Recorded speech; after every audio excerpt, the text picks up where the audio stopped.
Ya, kasus pelarungan jenazah ABK WNI di kapal Tiongkok menghebohkan publik tanah air. Muncul dugaan kasus ini adalah bagian dari perbudakan yang terjadi di laut, seperti halnya kasus yang sudah pernah terjadi sebelumnya. Apa yang sebenarnya terjadi dan bagaimana perlindungan terhadap ABK selama ini? Untuk membahasnya kita sudah bergabung dari luar studio, ada Ahdianto Ilyas Pangestu, Ketua Umum Serikat Pekerja Perikanan Indonesia atau SPPI, dan ada Wakil Ketua Lembaga Perlindungan Saksi dan Korban atau LPSK, ada Edwin Partogi Pasaribu. Saya sapa narasumber saya, Mas Ahdianto dan Pak Edwin, selamat pagi. Selamat pagi, Pak. Selamat pagi. Selamat pagi. Ya, baik, saya mau konfirmasi dulu ke Mas Ahdianto. Mas Ahdianto, benarkah yang tadi dikatakan oleh Menteri Luar Negeri bahwa pelarungan jenazah ini sudah mendapat persetujuan dari pihak keluarga dan sudah ada juga kompensasi yang diberikan kepada pihak keluarga seperti itu? Informasi yang didapatkan oleh Serikat Pekerja seperti apa? Terima kasih, Mbak Emi. Saya sangat menyayangkan memang dalam hal ini pernyataan yang terlalu terburu-buru yang dilakukan oleh Kementerian Luar Negeri. Karena ini sebetulnya kasus tidak bisa berdiri sendiri pelarungannya, tapi ada beberapa angle yang bisa kita bisa lihat dan ini bisa dijadikan satu rujukan, yaitu kondisi kerja di kapal itu sendiri, kemudian perlakuan diskriminatif di atas kapal, kemudian hak-hak yang tidak terbayarkan. Terkait dengan pelarungan atau apapun istilahnya, memang payung hukum internasional, dan ini yang sebetulnya yang dibuat tameng oleh dalam hal ini oleh kalian dalam hal ini. Perlu kita garis bawahi, kita akhir-akhir di beberapa hari ini hanya fokus pada pelarungannya saja. Padahal sebetulnya ada hal lain yang sekarang masih impactnya, ya, resikonya itu masih belum berakhir kepada anggota-anggota kita yang ada di kita. Nah, Mas Ahdian, mohon maaf, saya potong. Nanti kita bahas soal masalah-masalah lain yang juga ditemui dan juga dilaporkan. Tetapi yang ingin saya konfirmasi, apakah Anda memiliki informasi, benarkah pihak keluarga ini sudah diinformasikan terkait dengan pelarungan dan juga ada kompensasi yang mereka dapatkan? Ada tidak informasi itu Anda dapatkan? Saya dapatkan dan logikanya begini, almarhum meninggal tanggal 30, keluarga almarhum ada di Palembang. Kemudian pernyataan Bu Menteri, keluarga menandatanganin surat izin tanggal 30. Dan ini meninggalnya di atas kapal. Kapal itu nggak mungkin menghubungi keluarga, tapi menghubungi agensi sendiri. Dan sebetulnya kami kalau memang diperlukan, kami sebetulnya ada data bahwasanya ini ada miss bahwa dilakukan. Perlu saya tegaskan di sini bahwa jenazah itu dilarung di saat keluarga pun belum tahu dan belum tidak jangankan izin, tahu aja belum mengetahui. Oke, baik. Data dan faktanya ada di kita. Selanjutnya saya ke LPSK, Pak Edwin, ini LPSK katanya akan melindungi para ABK, termasuk juga ini kalau kita bicara ini menjadi korban dari dugaan adanya eksploitasi di situ. Nah, ini pihak keluarga ini seperti apa? Kalau tadi seperti fakta yang disampaikan oleh atau informasi yang disampaikan oleh Mas Ahdianto, apa perlindungan atau apa langkah konkret yang sesegera mungkin bisa lakukan oleh LPSK? Ya, Mbak Ami, sebetulnya kami ingin sampaikan bahwa kami turut prihatin dengan adanya korban jiwa pada peristiwa ini. Tetapi kalau melihat dari apa yang sudah terungkap sebelumnya dari wawancara TV Korea dengan korban ABK WNI di kapal tersebut yang bisa kita saksikan di media sosial, memang sejauh ini kita belum bisa memastikan apakah ada tindak pidana dari peristiwa tersebut. Pertama ada peristiwa pelarungan, ya. Kemudian yang kedua adalah apakah para ABK yang bekerja di kapal Cina tersebut telah diperlakukan sebagaimana mestinya. Jadi apabila mereka bekerja dengan proses, cara, dan kemudian eksploitasi, maka itu melanggar hukum.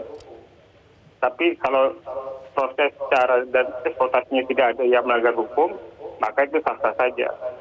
Nah, saya melihatnya pada proses itunya, pada proses bagaimana mereka direkrut, bagaimana mereka bekerja, apakah mereka direkrut dengan benar, dengan tidak ada proses penipuan, kemudian pemalsuan identitas, apakah mereka digaji sebagaimana digajikan, ataukah apakah mereka mengalami eksploitasi atau tidak. Oke. Jadi kalau tiga hal itu tidak terpenuhi, maka kuat dugaan terjadi perdagangan orang, tindak pidana perdagangan orang, atau ya dalam konteks ini biasa kita sebut perbudakan modern. Jadi yang kita harus periksa tentu hari ini mereka dijemput di Bandara Suta dan akan dilakukan penyidikan oleh Barreskrim tentunya. Kita nanti akan tahu apakah ini ada tindak pidana atau tidak. Kalau ada tindak pidana atas peristiwa ini, tentu harus ada yang bertanggung jawab, yaitu misalnya perekrut dan agen pengirim mereka ke kapal tersebut. Oke. Demikian. Baik, saya kembali ke Mas Ahdian. Tadi Mas Ahdian juga sudah mengatakan bahwa ada hal-hal lain selain pelarungan seperti itu, ada soal dugaan eksploitasi dan lain-lain terjadi di sana yang juga harus menjadi concern. Dan kita tahu bahwa persoalan ini adalah bukan persoalan baru. Tetapi kalau dari kita bicara dulu dari data yang dimiliki oleh Serikat Pekerja, sebenarnya ada berapa sih jumlah ABK asal Indonesia yang bekerja di kapal asing? Dan sejauh ini atau sebagian besar dari mereka itu statusnya seperti apa? Legal atau ilegal? Kalau saya ditanya terkait dengan data berapa totalnya warga negara Indonesia yang menjadi ABK di atas kapal asing, saya tidak bisa menjawab karena pemerintah sendiri tidak punya data itu. Kecuali kalau yang ditanyakan itu anggota saya berapa yang ada di luar negeri, mungkin bisa saya jawab. Kemudian terkait saya ini biar clear ya. Kasus ini tidak berdiri sendiri ya. Ini awalnya tanggal 17 April saya itu menerima pengaduan dari salah satu perusahaan pengirim di Indonesia bahwa ada salah satu kapal yang selama ini bekerja sama dengan mereka melalui agensi yang ada di Singapura maupun di Fiji itu mendarat di bersandar di Korea Selatan, dan kapal ini sudah banyak tidak membayar gaji para pekerja selama ini. Saya melakukan komunikasi dengan perwakilan kita yang perwakilan SPPI yang ada di Korea Selatan, Mas Ari Purboyo, kemudian di backup oleh APIL, kemudian oleh teman-teman translator dan lain sebagainya, teman-temannya ada di Korea Selatan. Ternyata tidak menemukan apa-apa. Syukur alhamdulillahnya tanggal 24 kita dapat informasi ada pelaporan ini. Kita dalamin. Nah, ini sebetulnya bisa dilihat kalau memang pelarungan oke deh. Kalau pelarungan ini nanti kita ini adalah soal kemanusiaan.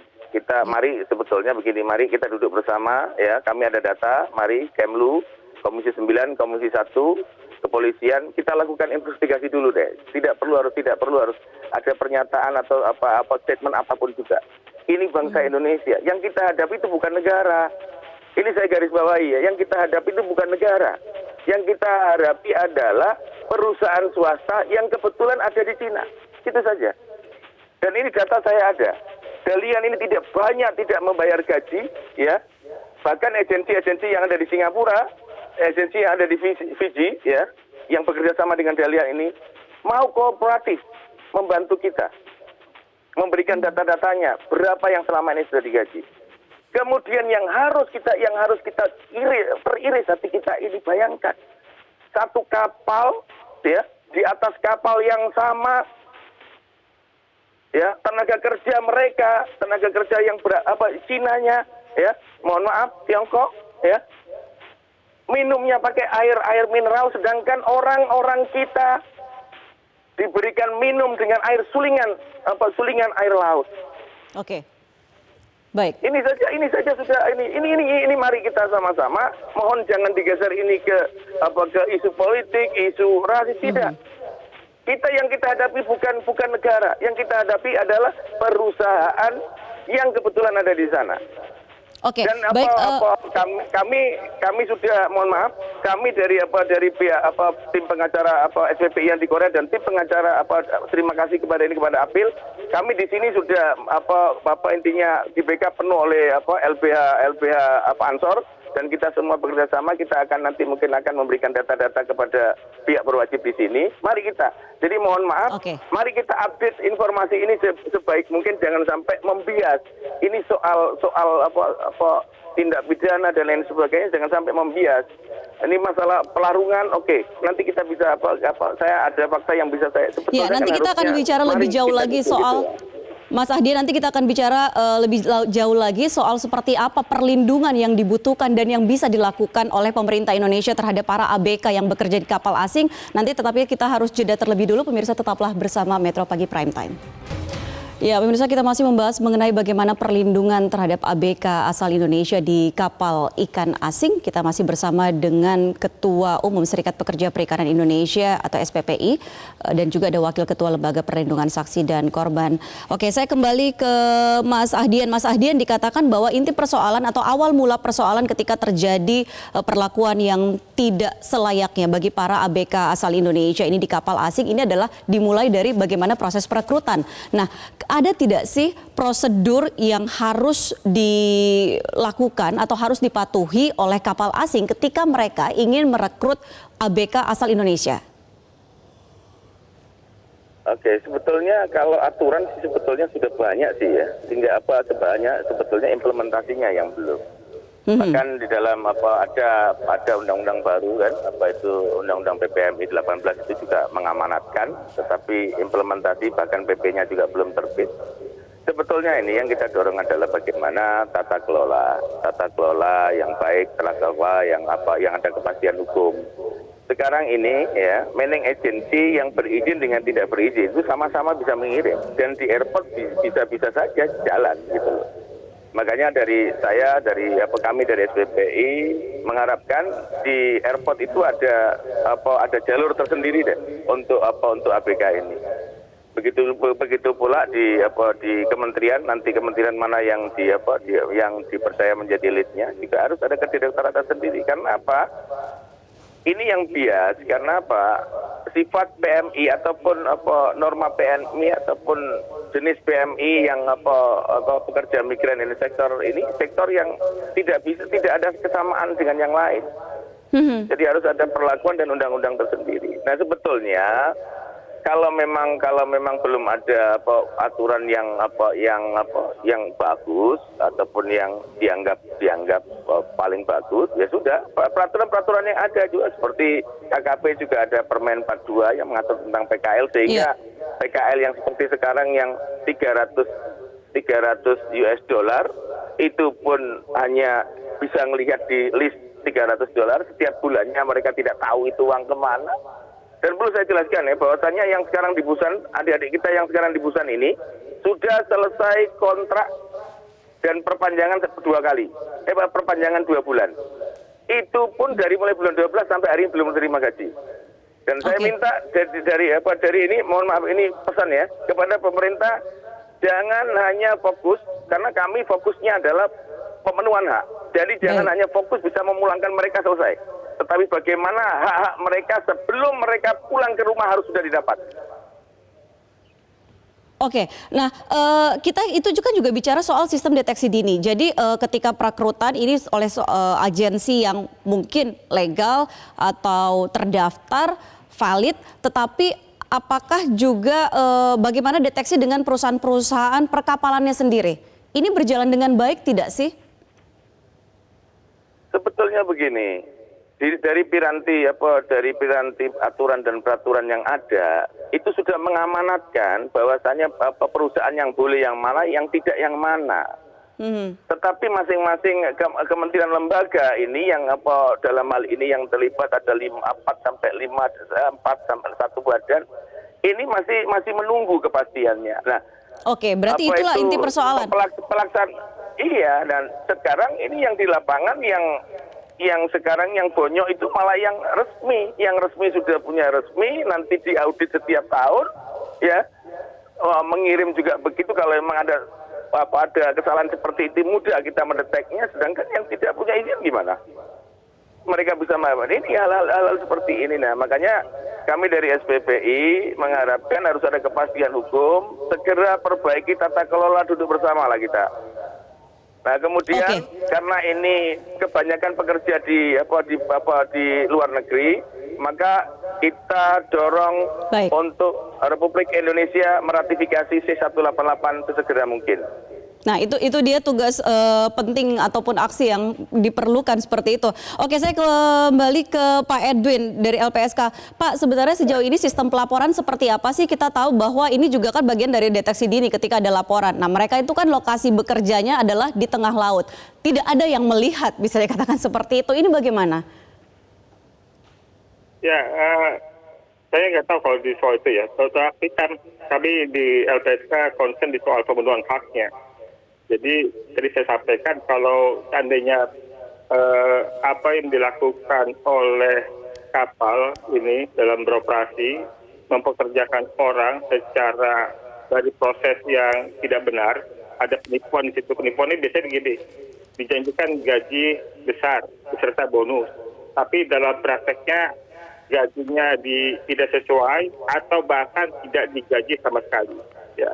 Kemudian ada caranya yaitu juga dipalsukan ada pemalsuan identitas, ada pemalsuan kalau di orang apa itu namanya Kemenbuk ya. Kemudian juga mereka dilakukan penjeratan hutang supaya mereka diikat oleh perusahaan tersebut dalam penjeratan hutang. Seperti saya contohkan, lauk pauk aja dihitung sebagai hutang, harus dibayar.